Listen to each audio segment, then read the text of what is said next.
नमस्कार, ध्येय education foundation मध्ये आपलं स्वागत आहे. आपण आज गणिताचं पहिलं लेक्चर घेत आहोत. याच्यामध्ये आपण संख्या हा टॉपिक बघणार आहोत. तर आता संख्यामध्ये आपण काय काय तर एकदम बेसिक पासून बघणार आहोत. तर आपण संख्यामध्ये बघू काय काय घ्यायचं आपल्याला.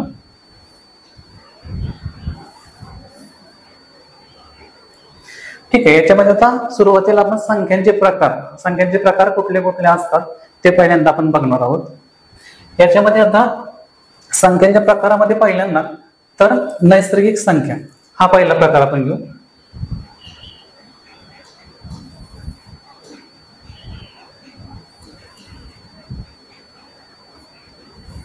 त्याच्यामध्ये नैसर्गिक संख्यापासून आपण सुरुवात करणार आहोत. तर पहिल्यांदा आता नैसर्गिक संख्या काय हे पहिल्यांदा आपण बघणार आहोत. आता नैसर्गिक संख्या म्हणजे काय तर 1 2 3 4 5 असं म्हणजे 1 पासून सुरुवात होणाऱ्या परंतु कशा तर अनंतापर्यंत असणारे म्हणजे कसं जे आपण सांगू शकत नाही की त्याच्यामध्ये मोठी संख्या कोणती, अशा प्रकारच्या संख्यांना काय म्हणतो आपण अनंत संख्या. ते कितीपर्यंत पण असू शकतात पण त्याची सुरुवात कुठून होणार आहे तर 1 पासून होणार आहे, हे लक्षात ठेवायचं.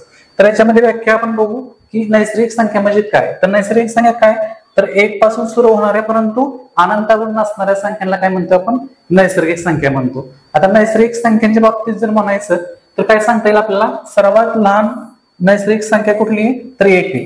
का तर नैसर्गिक संख्यांची सुरुवातच कुठून होते तर 1 पासून होते आणि तशा ते सांगता येतात का तर नाही, त्या कृतीपर्यंत तर अनंतापर्यंत ते सुरुवात आपण सांगू शकतो की ती सुरुवात किती तर 1 पासून होती आणि त्याचा शेवट आपल्याला काय होतोय किंवा मोठी संख्या त्याची आपल्याला काय होणार आहे सांगता येणार नाहीये. हे झालं नैसर्गिक संख्या. ठीक आहे, त्याच्यानंतर आपण बघू काय तर पूर्ण संख्या दुसरा प्रकार त्यातला बघू.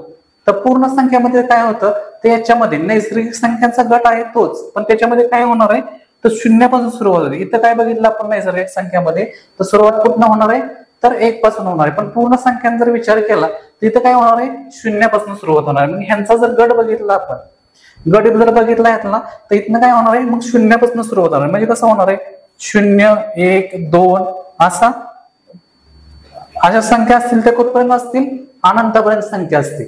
म्हणजे इथं पण कसं होणार नैसर्गिक संख्यांच्या बाबतीत काय बघितलं आपण तर याची सुरुवात कुठून होणार आहे 1 पासून होणार आहे.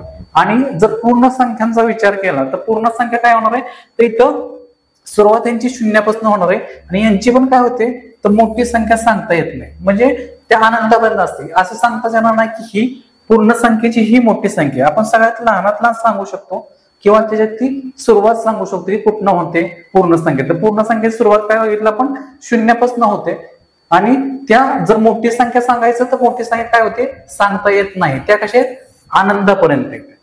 या झालं 2 प्रकार आपलं नैसर्गिक संख्या बघितल्या आणि पूर्ण संख्या बघितल्या. आता त्याच्यानंतर पुढचं बघू आपण. आता पूर्णांक संख्या कुठल्या बघितल्या आपण नैसर्गिक संख्या बघितल्या आणि पूर्ण संख्या बघितल्या. आता याच्यानंतर पूर्णांक संख्या आपण बघू. तर पूर्णांक संख्येची व्याख्या काय होती सर्व धन संख्या ऋण संख्या आणि शून्य.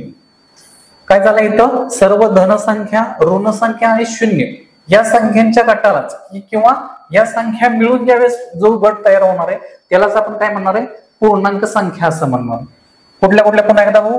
तर पूर्ण सगळ्या कशा धन संख्या इथपर्यंत त्या पण अनंतापर्यंत असतील, इथनं ह्या ऋण संख्या या पण अनंतापर्यंत असतील आणि शून्य या सगळ्यांचा मिळून ज्यावेळेस आपण गट तयार करू तो गट काय होणार आहे पूर्णांक संख्या होणार. इथं पण काय सांगता येणार नाही, इथं आपल्याला इथली ना सगळ्यात मोठी संख्या सांगता येणार आहे ना सगळ्यात लहान संख्या सांगता येणार. कारण इथं कसं ह्या छोट्या इथपर्यंत ज्यावेळेस लहान लहान होत जातात त्या पण कशा आहेत त्या अनंतापर्यंत आहेत आणि इकडं पण जर बघितलं तर हे पण अनंतापर्यंत आहे. ह्याच्यामुळे आपल्याला इथं कुठलीच लहान संख्या आणि मोठी संख्या सांगता येणार नाही. जे आपण बघितलं की इथं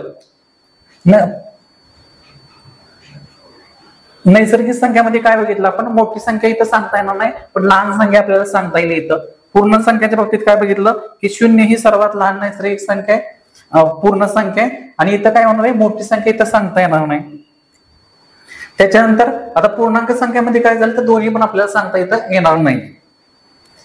त्याच्यानंतर आता पुढचं बघू. तर पुढचं आता काय घेतलं तर समसंख्यामध्ये आता ह्याच्यामध्ये काय सांगितलं समसंख्या कशा ओळखायच्या तर समसंख्येला काय माहित पाहिजे आपल्याला एकक स्थान.